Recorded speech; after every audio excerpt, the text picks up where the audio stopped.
चक्र दिवस पर पीएम मोदी थोड़ी देर में बौद्ध विद्वानों को संबोधित करेंगे। पीएम मोदी आज बीजेपी की ओर से कोरोना वायरस पर किए गए काम की जानकारी लेंगे। असम में बाढ़ में जान गंवाने वालों के परिवारों को 2-2 लाख रुपए दिए जाएंगे।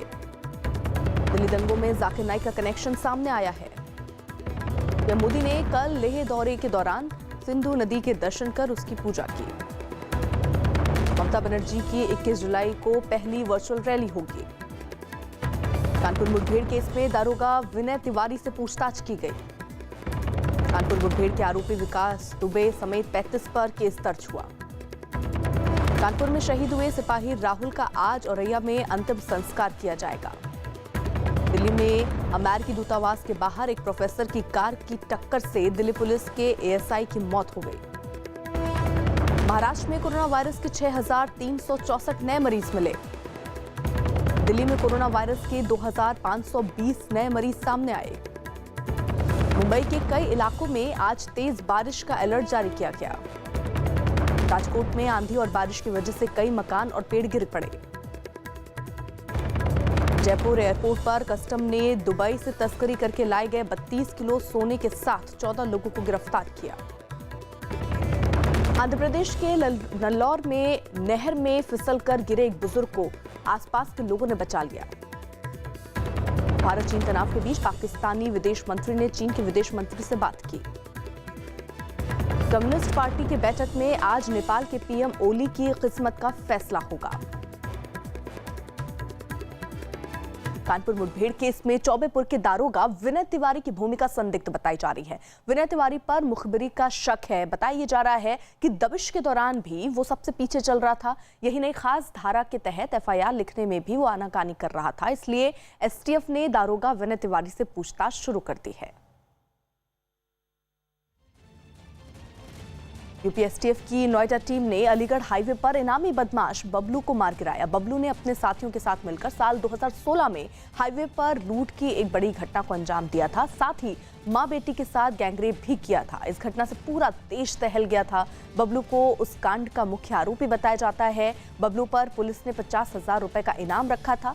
हरियाणा के फरीदाबाद का रहने वाला बदमाश बबलू, इस पर 10 केस दर्ज थे। एसटीएफ टीम को बबलू के बारे में सुराग मिला और वो अलीगढ़ हाईवे पर गई, जिसके बाद पुलिस की बबलू के गैंग से मुठभेड़ शुरू हो गई। एनकाउंटर में गैंग के बदमाश बबलू को गोली लगी, जिसे अस्पताल ले जाया गया। जब तक वो वहां पहुंचता, डॉक्टरों ने उसे मृत घोषित कर दिया।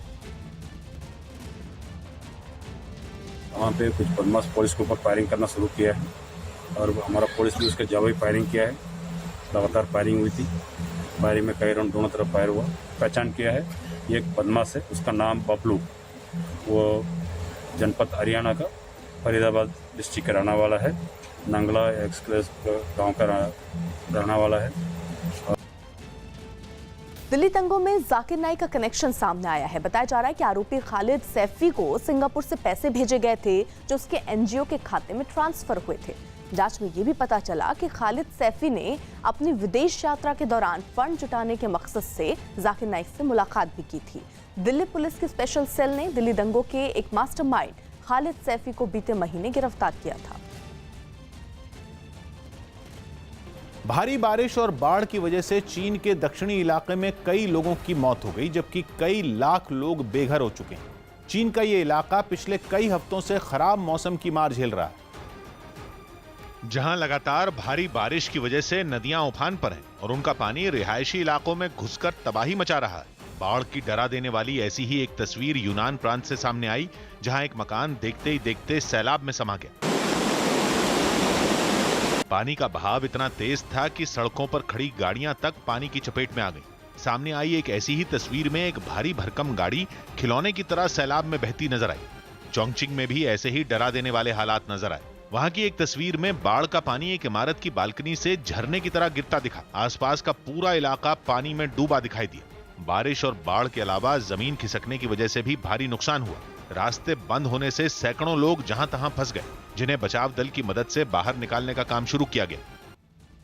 चीन से तनाव के बीच कल पीएम मोदी ने लद्दाख में एलएसी के पास नीमू फॉरवर्ड पोस्ट का दौरा किया था। वहां पीएम मोदी ने सिंधु दर्शन पूजा की। पीएम मोदी ने नदी में नारियल चढ़ाया और इसके बाद फूलों से सिंधु दर्शन पूजा की। यही नहीं, पीएम मोदी ने वहां गलवान घाटी में चीन के साथ हुई झड़प में घायल हुए जवानों से मुलाकात कर उनका हौसला भी बढ़ाया।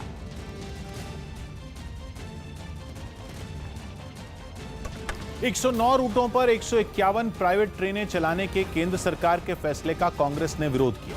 सरकार के फैसले का विरोध करने के लिए यूथ कांग्रेस के कार्यकर्ता अपने दफ्तर के ठीक बाहर सड़कों पर निकल आए और अपने संगठन के झंडों के साथ ही पार्टी नेताओं के झंडे और सरकार विरोधी पोस्टर लेकर प्रदर्शन करने लगे। विरोध जताने के लिए यूथ कांग्रेस के ज्यादातर कार्यकर्ताओं ने अपने शरीर से कमीज उतार डाली, लेकिन कोरोना महामारी के खतरे के बावजूद जब प्रदर्शनकारियों ने आपस में दूरी नहीं बनाई तो पुलिस उन्हें आगाह करती दिखी। 144 यहाँ पे लगा दी गई है और कोरोना महामारी एक वैश्विक रूप ले चुकी है। आप लोगों से रिक्वेस्ट है कि सोशल डिस्टेंस मेंटेन करें। इसी बीच एक कार्यकर्ता प्रदर्शनकारियों के बीच एक पुतला लेकर पहुंच गया। इस पर एक पुलिस वाला प्रदर्शनकारियों को पर्यावरण कानून की याद दिलाकर किसी भी तरह की कोई भी चीज नहीं जलाने की हिदायत देता नजर आया। इस हलचल के बीच प्रदर्शनकारियों ने नारेबाजी तेज कर दी और एक प्रदर्शनकारी ने तो कमीज उतारकर प्रदर्शन करने की वजह भी बताई। Our gurus who gave us knowledge. In that spirit, we pay homage to Lord Buddha.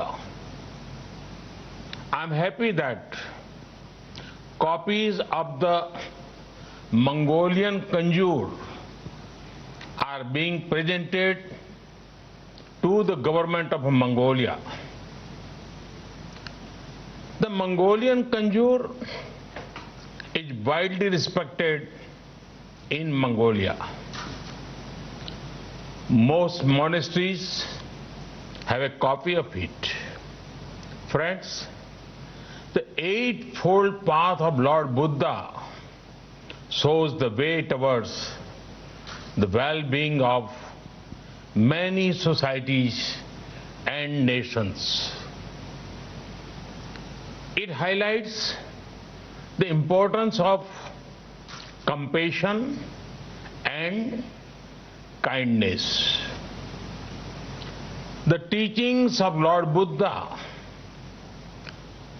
celebrate simplicity both in thought and action. Buddhism teaches respect for people, respect for the poor, respect for women, respect for peace and non-violence. Therefore, the teachings of Buddhism are the means to a sustainable planet. Friends, in his very first sermon in Sarnath and his teachings after that, Lord Buddha spoke on two things: hope and purpose. He saw a strong link between them. From hope comes a spirit of purpose. For Lord Buddha, it was the removal of human suffering. We have to rise to the occasion and do whatever we can to increase hope among people. Friends, I'm very hopeful about the 21st century. This hope comes from my young friends, our youth. If you want to see a great example of how hope, innovation and compassion can remove suffering, it is our startup sector led by our youth.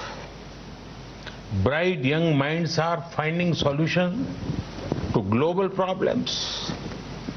India has one of the largest startup ecosystems. I would urge my young friends to also stay connected with the thoughts of Lord Buddha. They will motivate and show the way ahead. At times, they will even calm you down or cheer you up. In fact, Lord Buddha's teaching of Appa Deepo Bhavaha, Appa Deepo Bhavaha, be your own guiding light, is a wonderful management lesson.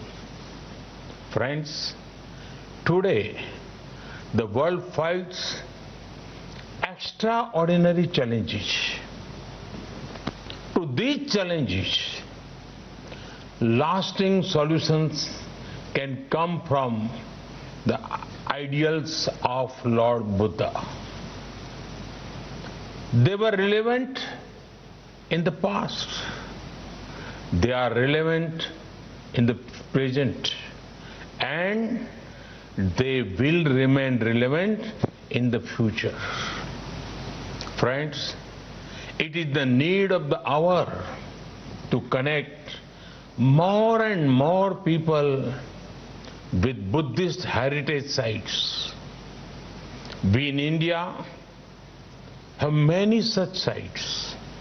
You know how people also know my parliamentary constituency of Varanasi. At the home to Sarnath, we want to focus on connectivity to Buddhist sites. A few days back, the Indian cabinet announced that Kushinagar airport will be an international one.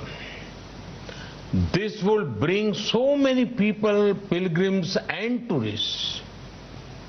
It will also generate economic opportunities for many. India awaits you. Friends, once again, my greetings to you all.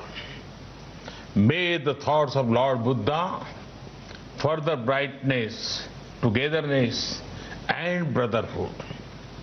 May his blessings inspire us to do good. Thank you. Thank you very much.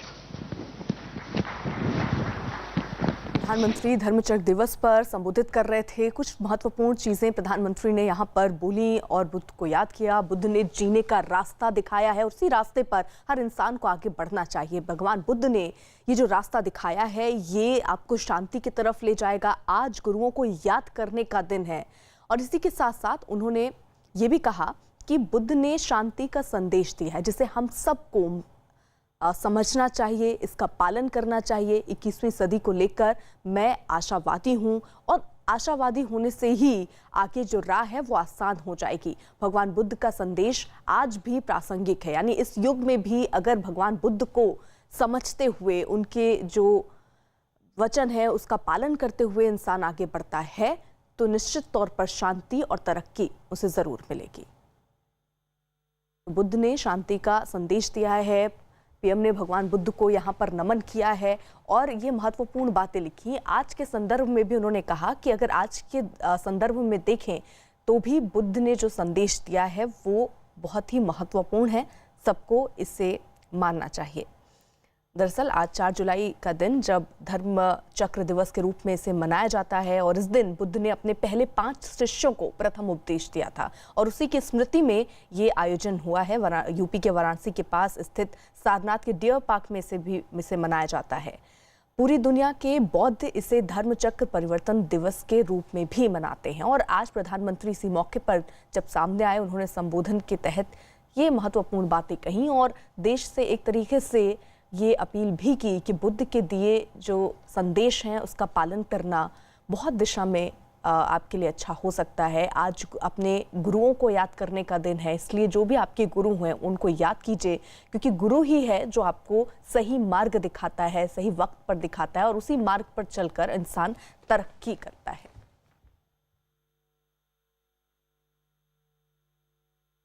चीन से तनाव के बीच कल PM Modi ने लद्दाख में LAC के पास नीमू forward post का दौरा किया। वहां पीएम मोदी ने सिंधु दर्शन पूजा की। पीएम मोदी ने नदी में नारियल चढ़ाया और इसके बाद फूलों से सिंधु दर्शन पूजा की। यही नहीं, पीएम मोदी ने वहां गलवान घाटी में चीन के साथ हुई झड़प में जवान जो घायल हुए थे उनसे भी मुलाकात की, उनका हौसला बढ़ाया। तो कल पीएम मोदी ने सिंधु दर्शन पूजा की। कल लद्दाख गए थे प्रधानमंत्री नरेंद्र मोदी और वहां पहुंचकर न सिर्फ उन्होंने ये पूजा की, उसके साथ ही साथ गलवान घाटी में जो घायल हुए थे जवान उनसे मिलने भी पहुंचे, उनका हौसला भी बढ़ाया और ये कहा कि आज अगर देश जो है सुरक्षित है तो इन वीरों के द्वारा ही है। और ऐसे में हौसला बढ़ाते हुए प्रधानमंत्री नरेंद्र मोदी नजर आए थे। उधर राहुल गांधी ने लद्दाख के रहने वाले लोगों की चेतावनी का जिक्र करते हुए एक बार फिर केंद्र सरकार से चीन को गंभीरता से लेने की मांग की। उन्होंने ट्वीट करके लिखा कि लद्दाख के देशभक्त लोग चीन की घुसपैठ के खिलाफ लगातार आवाज उठा रहे हैं, वो चिल्ला रहे हैं और चेतावनी दे रहे हैं। उनकी चेतावनी को अनसुना करने से भारत को नुकसान होगा। भारत के लिए उनकी बातों को सुनिए। वहीं केंद्रीय मंत्री और बीजेपी नेता मुख्तार अब्बास नकवी ने पीएम मोदी के लद्दाख दौरे को जवानों का हौसला बढ़ाने वाला और इस पर सवाल उठाने के लिए विपक्ष को निशाने पर लिया। पूरा देश एक तरफ एक स्वर में बात कर रहा है और ये जो लफाजी के लालीपाप लिए घूमने वाले लोग हैं वो एक तरफ बात कर रहे हैं। ऐसे समय में, जिस समय की आज देश गर्वान्वित है हमारे सुरक्षा बलों के शौर्य और पराक्रम पर, आज देश गर्वान्वित अपने को महसूस कर रहा है अपने एक ऐसे मजबूत नेता नरेंद्र मोदी जी के मजबूती के साथ किए गए फैसलों को लेकर। ऐसे उसमें ये ऐसे लोग जो है वो शर्मिंदगी भरी बातें कर रहे हैं। राहुल गांधी जी जैसे लोग, इनको समझ में नहीं आ रहा है कि क्या कर रहे हैं, खुद अपना बंटाधार कर रहे हैं। अमेरिका के साउथ कैरोलिना में एक वायरल वीडियो के साथ दावा किया गया कि गिद्ध की तरह दिखने वाले एक विशाल पक्षी ने समंदर में एक शार्क का शिकार कर लिया। वीडियो में पक्षी अपने पंजों में एक बड़ी मछली को लिए समंदर किनारे कई फीट आसमान में उड़ता नजर आया। इस बीच पक्षी के चंगुल में फंसी मछली छटपटाती हुई दिखी, लेकिन इस वीडियो के सामने आने के बाद सोशल मीडिया पर बहस छिड़ गई। कुछ लोगों ने कहा कि ये मछली छोटी शार्क है, लेकिन कुछ लोगों ने दावा किया कि शार्क नहीं बल्कि टूना या फिर लेडी फिश है।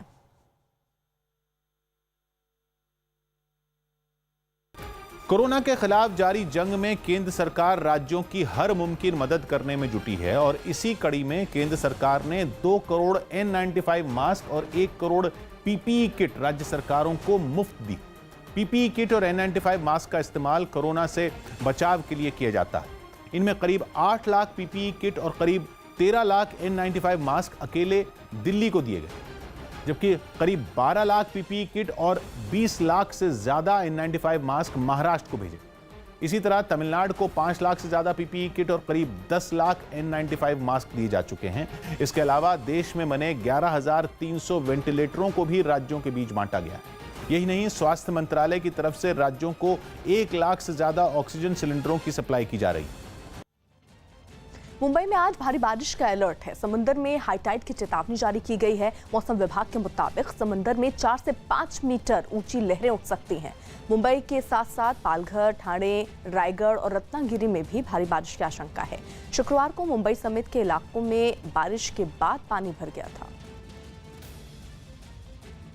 तो आज भी हाई टाइड की चेतावनी दी गई है। मुंबई के आसपास भी भारी बारिश का अलर्ट जारी किया गया है और लोगों से सतर्क रहने को कहा गया है। आपको बता दें, भारी बारिश के बाद स्थिति वहां पर कुछ ऐसी हो सकती है, क्योंकि कुछ जब बारिश होती है वहां पर तो ही देखने को मिलता है कि घुटने तक पानी भर जाता है। ऐसे में ये चेतावनी, यहाँ ये कहा जा रहा है कि 4 से 5 मीटर ऊंची लहरें उठ सकती हैं। तेलंगाना के एक इलाके में पानी के तेज बहाव की वजह से एक सड़क टूट गई और इस टूटी सड़क से गुजर रही एक बस हादसे का शिकार होने से बाल बाल बची। दरअसल लगातार बारिश होने से इस इलाके में बाढ़ जैसे हालात नजर आए। हाल ऐसा दिखा कि मूसलाधार बारिश की वजह से बड़ा इलाका नदी जैसा बन गया और यहाँ पानी के तेज बहाव का अंदाजा इसी से लगाया जा सकता है कि पक्की सड़क बीच से टूट गई। इस दौरान उस टूटी हुई सड़क से एक बस गुजरती दिखी, लेकिन कुछ दूर आगे बढ़ने के बाद ड्राइवर ने खतरा भांप लिया और बस वहीं रोक दी। वहीं दूसरी ओर बने एक पुल पर खड़े कई लोग इसका वीडियो बनाते भी दिखे। तो लगातार बारिश की वजह से हालात देखिए, पानी का बहाव इतना तेज कि इस सड़क का एक हिस्सा पानी के साथ बहता हुआ नजर आया। हालांकि गनीमत ये रही कि वक्त रहते ही वहां पर एक बस जो थी वो गुजर रही थी। उसने ड्राइवर ने अंदाजा लगा लिया कि ये सड़क कुछ कमजोर दिख रही है, पानी के बहाव के साथ हो सकता है ये टूट जाए, इसीलिए बस को पहले ही ड्राइवर ने रोक दिया। कुछ लोग वहां पर मौजूद वीडियो बनाते हुए नजर आए। कोलकाता के बाजार में बच्चों के लिए कार्टून वाले मास्क बेचे जा रहे हैं ताकि बच्चे मास्क पहनने में आनाकानी ना करें। बताया गया कि मास्क की बिक्री बढ़ाने और बच्चों को लुभाने के लिए कार्टून वाले मास्क बाजार में उतारे गए। बच्चों के लिए बनाए गए सभी मास्क में कार्टून के अलग अलग किरदार नजर आए। दुकानदारों ने बताया कि ऐसे कार्टून वाले मास्क बच्चों को बेहद पसंद आ रहे हैं। ये देखिए, एवेंजर्स हैं, कैप्टन अमेरिका है, इनक्रेडिबल्स भी हैं, साथ ही मोटू पतलू, सुपर मारियो और भी जो कैरेक्टर्स हैं, इनके मास्क बच्चों के लिए धड़ल्ले से कोलकाता की बाजारों में बिक रहे हैं और बच्चे इन्हें पसंद भी कर रहे हैं। इसी बीच बड़ी खबर आ रही है उत्तर प्रदेश के कानपुर से, जहां कल हुई मुठभेड़ के मामले में यूपी एसटीएफ ने चौबेपुर थाने के एसओ विनय तिवारी से पूछताछ शुरू कर दी है। कल की मुठभेड़ में 8 पुलिस वालों के शहीद होने के मामले में पुलिस को एसओ विनय तिवारी पर मुखबिरी का शक है। मुठभेड़ में डिप्टी एसपी समेत 8 पुलिसकर्मी शहीद हो गए। स्थानीय थानेदार को खरोच तक नहीं आई। सूत्रों के अनुसार एसओ चौबेपुर विनय तिवारी दबिश में सबसे पीछे चल रहे थे। तो तस्वीर जो आप देख रहे हैं एसओ चौबेपुर विनय तिवारी, जहां पर अब उनसे पूछताछ हो रही है क्योंकि ये जानकारी मिल रही है, ऐसा शक जताया जा रहा है कि मुखबिरी उन्होंने की जिसकी वजह से इन पुलिसकर्मियों की जान गई है और ऐसे में अब पूछताछ शुरू हो गई है। एसटीएफ ने दारोगा से पूछताछ शुरू कर दी है।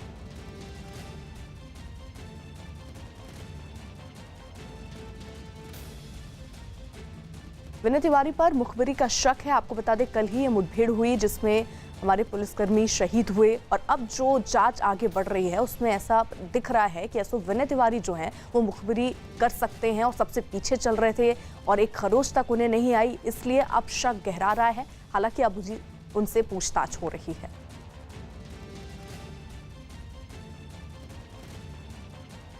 राजस्थान के कोटा में तूफान के साथ हुई भारी बारिश ने कई इलाकों में तबाही मचा दी। जिले में कई दिनों से पड़ रही भीषण गर्मी से लोग बेहाल थे और बारिश का इंतजार कर रहे थे। लेकिन बारिश के साथ तूफान ने लोगों की परेशानी बढ़ा दी। सामने आई एक तस्वीर में कुछ मोटरसाइकिलें तेज हवाओं का सामना नहीं कर सकी और जमीन पर गिर गईं।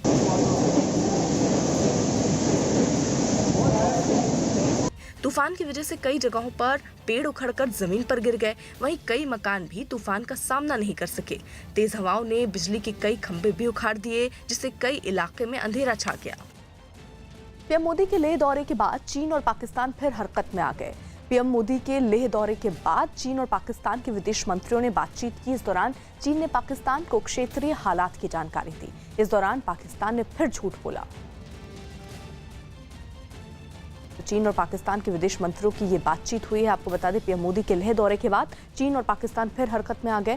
पीएम मोदी के लेह दौरे के बाद चीन और पाकिस्तान के विदेश मंत्रियों ने ये बातचीत की। इस दौरान चीन ने पाकिस्तान को क्षेत्रीय हालात की जानकारी दी और इस दौरान पाकिस्तान ने फिर झूठ बोला। पश्चिम बंगाल के सिलीगुड़ी में भारी बारिश ने लोगों को बेहाल कर दिया। पिछले 2 दिनों से वहां लगातार बारिश हो रही है, जिसकी वजह से कई इलाके पूरी तरह पानी में डूब गए। सामने आई तस्वीर में सड़कों पर इतना पानी भर गया कि लोगों को पैदल चलने में भी परेशानी होने लगी, क्योंकि उनके घुटनों तक पानी भर चुका था। चारों तरफ जल जमाव की वजह से लोग अपने घरों में कैद होने को मजबूर हो गए। बारिश का पानी घरों में भी घुस गया। ऐसी ही एक तस्वीर में एक महिला अपने घर में घुसे पानी को बाहर निकालते हुए दिखाई दी। पानी घर में बहुत घुस गया, इतना घुस गया कि घर में नहीं रह जाता है, तो हम लोग सब बाहर चले आया। खबर है कि सिलीगुड़ी में बहने वाली महानंदा नदी का जलस्तर भी खतरे के निशान को पार कर चुका है, जिससे आने वाले दिनों में लोगों की परेशानियां और बढ़ सकती हैं। तो बारिश की वजह से कई इलाकों के हालात ऐसे हैं कि लोग अपने ही घरों से निकलने के लिए मजबूर हो गए हैं। उधर आंध्र प्रदेश के हैदराबाद में एक टैंकर का ड्राइवर पीने के पानी में अपनी चप्पलों और पैरों को धोता दिखाई दिया, जिसकी हरकत को एक आदमी ने अपने मोबाइल में रिकॉर्ड कर लिया। बताया गया कि पानी का tanker Hyderabad metropolitan water supply board का है। वीडियो वायरल होने के बाद पुलिस ने ड्राइवर के खिलाफ केस दर्ज कर लिया है। ये तस्वीरें, ये दरअसल पीने का पानी जिसमें ये ड्राइवर जो है अपनी चप्पलों और पैरों को धोता हुआ नजर आया, जिसके बाद वहां ही पास खड़े एक शख्स ने इस पूरी घटना का वीडियो बना दिया और इसको पुलिस को दे दिया। अब पुलिस जांच की बात कर रही है।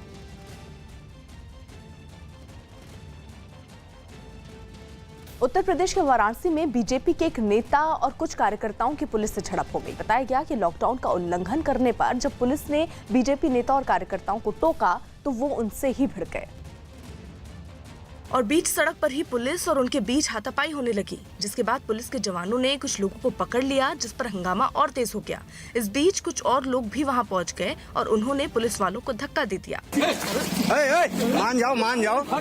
इस हंगामे की खबर मिलते ही पुलिस के बड़े अधिकारी वहां पहुंच गए। तब तक वहां भीड़ जुट चुकी थी, जिसके बाद पुलिस मामले को शांत कराती हुई नजर आई। कुछ लोगों के द्वारा ऐसा पूरा लॉकडाउन का उल्लंघन किया जा रहा है। इन्होंने उनकी टोका टोकी की, इस पे उनके द्वारा कुछ बदतमीजी की गई।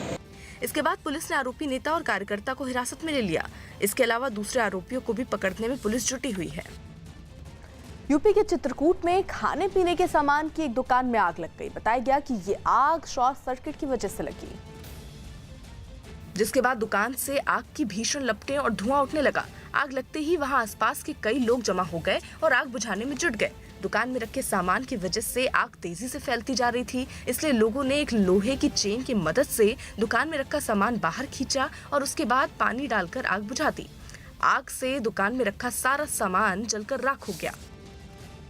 कोरोना महामारी से बचने के लिए मास्क सभी के लिए बेहद जरूरी है और आमतौर पर मास्क सूती कपड़े से ही बनाए जाते हैं, लेकिन पुणे जिले में एक शख्स ने सोने का मास्क बनवाया है। जी हां, पुणे जिले के पिंपरी चिंचवाड़ इलाके में एक शख्स ने कोरोना से बचने के लिए सोने का मास्क बनवाया, जिसकी कीमत करीब 2,90,000 रुपए बताई जा रही है। ये भी बताया जा रहा है कि सोने के इस मास्क का वजन जो है वो 5 तोला है। तो ये शख्स जो आपको तस्वीरों में नजर आ रहा है, दरअसल इस वक्त हर शख्स मास्क में नजर आ रहा है, लेकिन ऐसी तस्वीर कुछ अलग दिख रही है क्योंकि सोने का मास्क एक शख्स ने बनवाया। पुणे जिले के पिंपरी चिंचवाड़ इलाके में ये शख्स रहता है। वहीं उसने कोरोना से बचने के लिए सोने के मास्क का ऑर्डर दिया, जिसकी कीमत करीब 2,90,000 रुपए बताई जा रही है और इस मास्क का जो वजन है वो 5 तोला बताई जा रही है।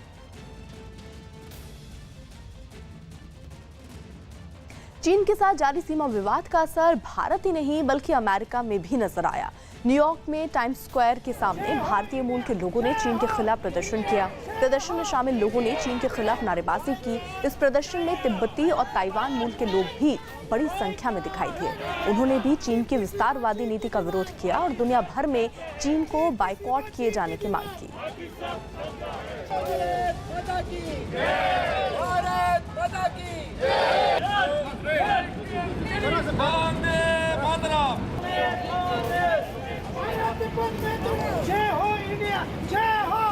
दुनिया भर में चीन के बॉयकॉट की मांग अब चल रही है। अमेरिका में चीन के खिलाफ ये प्रदर्शन हो रहा है। लद्दाख में चीन के धोखे का यहाँ विरोध करते हुए ये लोग अब सड़कों पर उतरे हैं।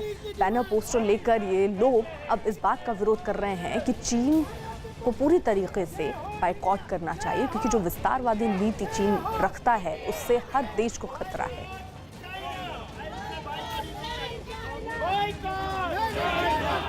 यूपी एसटीएफ की नोएडा टीम ने अलीगढ़ हाईवे पर इनामी बदमाश बबलू को मार गिराया। बबलू ने अपने साथियों के साथ मिलकर साल 2016 में हाईवे पर लूट की एक बड़ी घटना को अंजाम दिया था।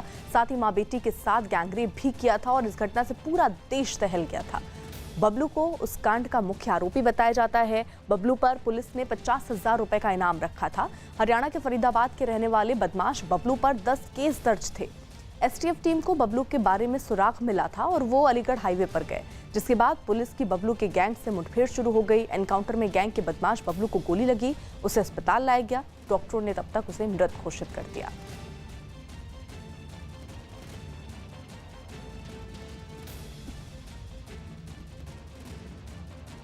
वहाँ पे कुछ बदमाश पुलिस के ऊपर फायरिंग करना शुरू किया है और हमारा पुलिस भी उसके जवाबी फायरिंग किया है। लगातार फायरिंग हुई थी। फायरिंग में कई राउंड दोनों तरफ फायर हुआ। पहचान किया है, ये एक बदमाश है, उसका नाम बबलू, वो जनपद हरियाणा का फरीदाबाद डिस्ट्रिक्ट का रहने वाला है। नंगला एक्सप्रेस गांव का रहने वाला है। कानपुर में 8 पुलिस वालों की हत्या और उनके हथियार लूटने के मामले में मुख्य आरोपी विकास दुबे समेत 35 लोगों पर एफआईआर दर्ज की गई है। विकास दुबे समेत 35 लोगों पर हत्या, लूट, सरकारी काम में बाधा डालने समेत कई धाराओं में एफआईआर दर्ज की गई है। तो कल आपको बता दें ये मुठभेड़ हुई जिसमें 8 पुलिस वाले शहीद हुए थे और उसके बाद से ही अब तमाम कदम उठाए जा रहे हैं। मुख्य आरोपी विकास दुबे समेत 35 लोग ऐसे जिन पर एफआईआर दर्ज की गई है। विकास दुबे समेत 35 लोगों पर हत्या, लूट, सरकारी काम में बाधा डालने समेत कई धाराओं में ये एफआईआर दर्ज की गई है और आज आगे भी पुलिस अब इस पूरे मुद्दे पर जांच करती हुई भी नजर आ रही है।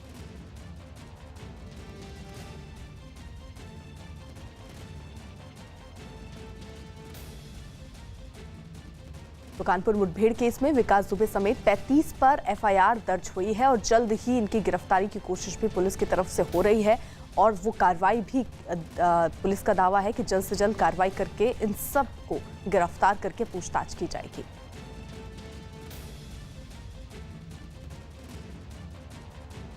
गैंगस्टर विकास दुबे की मां ने अपने बेटे के एनकाउंटर की मांग की है। विकास दुबे की मां 8 पुलिस वालों की शहादत से इतनी दुखी हैं कि उन्होंने पुलिस से अपने बेटे को पकड़कर मार देने की अपील की है। विकास दुबे की मां सरला देवी ने कहा कि उनके बेटे की वजह से पूरा परिवार बदनामी और परेशानी झेल रहा है, इसलिए पुलिस को उनके बेटे को मार देना चाहिए।